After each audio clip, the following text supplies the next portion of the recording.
Oh, you there? I'm there. You got me? Yeah, Cole's playing around with the buttons over here on the board. Oh, Lord. he he gets a little bit of lack of sleep on Friday nights, so you never know what you're getting on Saturday morning.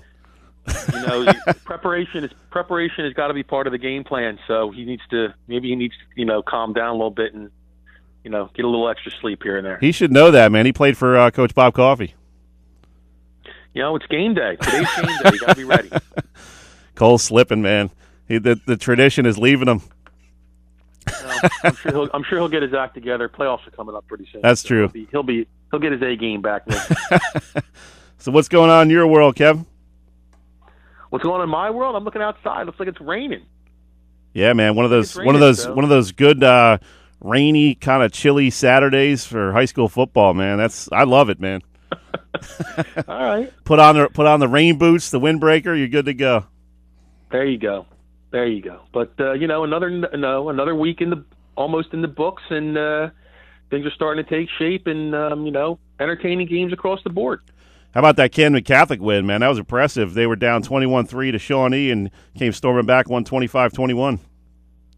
Yeah, when Shawnee went up, it was his first play of the fourth quarter. They went in and scored, and they're up 21-3. And really, Camden Catholic had done kind of nothing, really. You got to give Shawnee credit for what they were doing to that point, but Camden Catholic was just a shell of what the team that had been, so good and had racked up so many points per game going into that game. And you hear some comments here and there when you're on the sideline. This is the worst we've played, blah blah blah. And then I don't know what happened, and all of a sudden, momentum. They come down.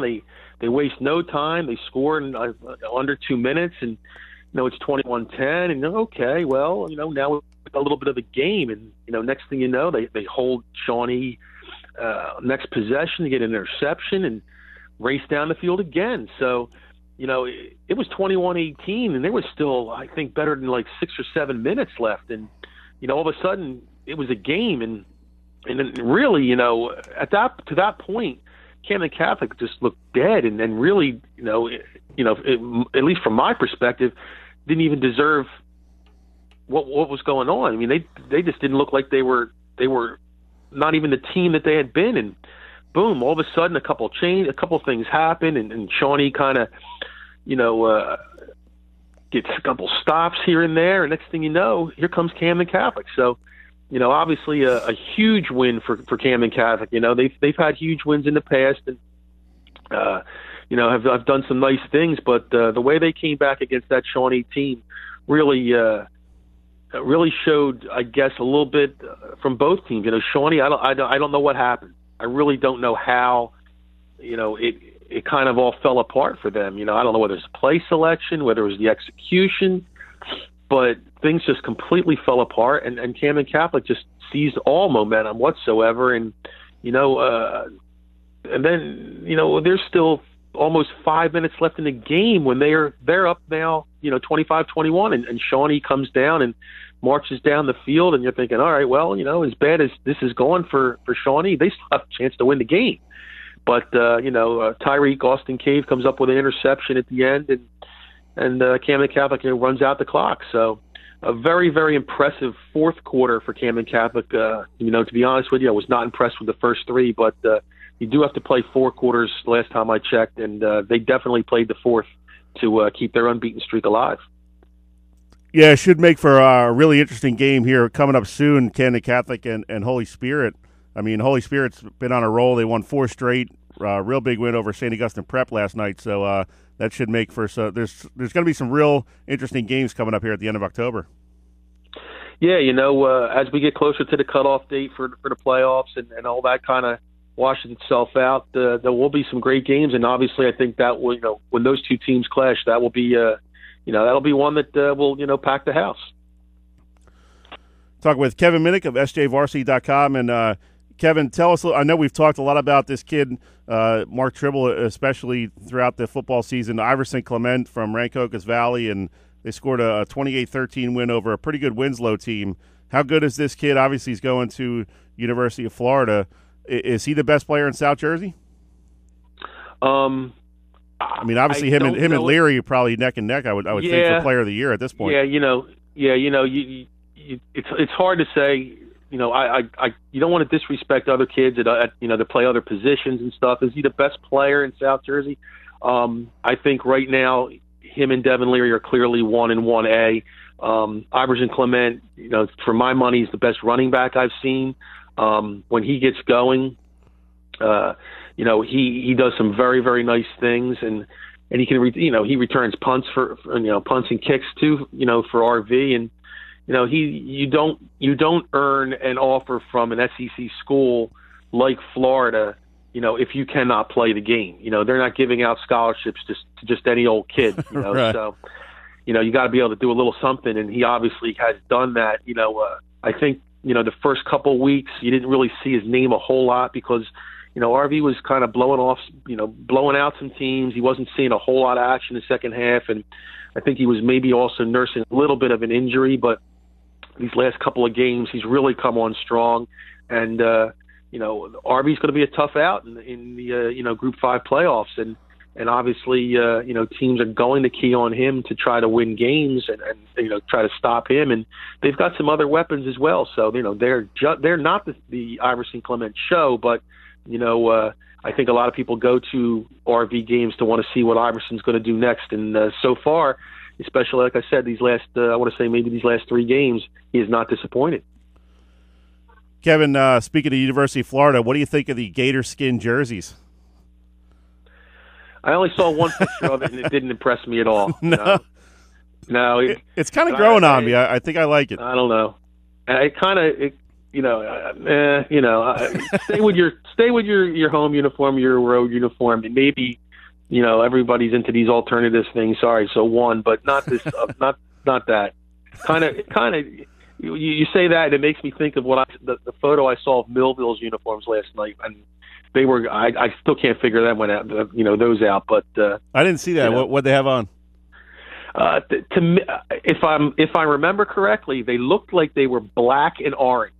Oh, okay. And it was a kind of a distant picture taken from someone up in the stands. So I really didn't doesn't give you a great look at it, but it did look a little bit different. Let's just put it that way.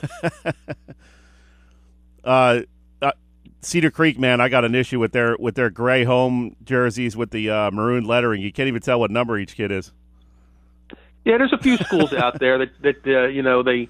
Sometimes you try these alternate uniforms and then you get it and you're like, maybe not so much. Oh, yeah, there's a few schools out there that are putting like white on white letters and white on white jerseys just with a little bit of an outline of a different color to give you the number, but it's they don't care about the guys on the sideline trying to mark the plays. That doesn't matter to them. It's not like the old mesh jerseys from the 80s with the one color numbers and just the name across the front.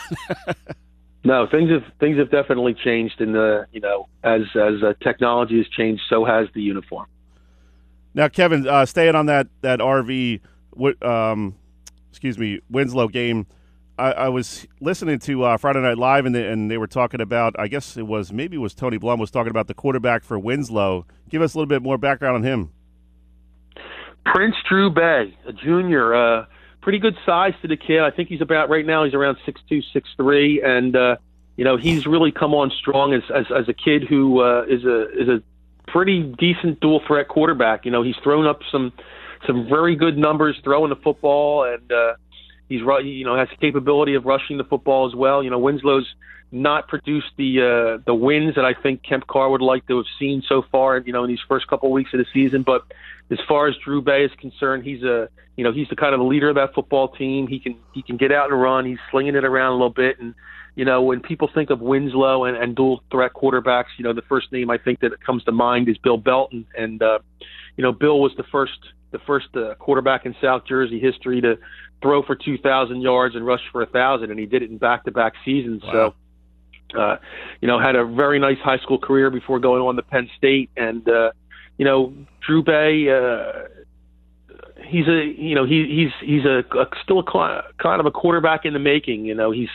Winslow always has athletes, so he's going to have the weapons around him. It's a matter of what they're what their line is able to do and you know, how they're able to execute. But you know, he's throwing the ball, and you know, he puts a nice spin on it. And I know you know, Kemp Carr, the coach down at Winslow, really is impressed with him and really, you know, has some high expectations for the kid. I know his grades in school are pretty good, so I think he's going to be one that you're going to see get some offers, you know, in this next year, and you know, get a chance to play at the next level. But yeah, he's an athletic kid and very well spoken. I did a piece on him a couple weeks back, and you know, good things I think are in the making for him. Talk with Kevin Minnick of SJVarsity.com. And Kevin, real quick before we let you go, anybody really jumping out at you as a kid who you're looking at and saying, wow, this kid's having a really good season, and keep an eye on this guy? Well, you know, I think just off the top of my head, I'm kind of glancing through what I'm picking up from reading through from things from last night, and it looks like Jada Byers down at St. Joe is really starting to come on. You know, the kid plays as a freshman last year, gets a taste of what varsity's like, and had a pretty good freshman season. And this year it seems like he's taken his game to another level, and that's obviously what you want to see from year to year. And, you know, 5 touchdowns last night. Allentown, you know, a lot of people thought Allentown was going to win that game. And, you know, Allentown's a very good football team, and I know that, you know, St. Joe played them, I think, in 0 week last year, played them early, and this year they get him, you know, obviously mid-season. But it looks like Jada Byers is going to be somebody that's going to be very special, and you know, it seems to be one of the most exciting players in South Jersey, who's getting better and better each week. So I think you know, if you want to throw a name out there, and especially of a young kid who's one to watch, I think Jada Byers you know fits the description. Kevin, that was my playoff curveball right there. That was a 12-6 job. Nah, gotcha. Home run. Home run. I left it hanging. Sorry, I was that one was was not going to be left, you know, for me to take a look at. That was I got that one for you. That one caught too much of the plate. Sorry, maybe next week you'll come up with something else. I'm sure you will. But yeah, I got to get a couple of bullpen sessions this week. I'll be sharper next week. Yeah, but you know, like I said, Jada Byers, the kid's a good player. The kid's a real nice player. He's dynamic, yeah. You know, and that St. Joe team is really young. You know, obviously there's some seniors in there that are doing very well. You know, Townsell is very good, and you know, Morris will be back, but you know, they've got a couple kids that are seniors. You know, obviously, but they've got a lot of really good young kids, and you know, they're just very, very good this year, and I can't imagine what they're going to be like next year. Great stuff as always, Kevin. We appreciate it, and we'll check in with you next week, and we'll start seeing peeking ahead to who needs to do what to get in the playoffs. Okay, sounds good. Do your research, buddy. I will do my due diligence, as they say. As always, man, you're the best. Thanks, Kev. All right, thanks again, Sully. Have a good afternoon. Yep. Have a great weekend. You too. Bye-bye. That was Kevin Minnick of SJVarsity.com.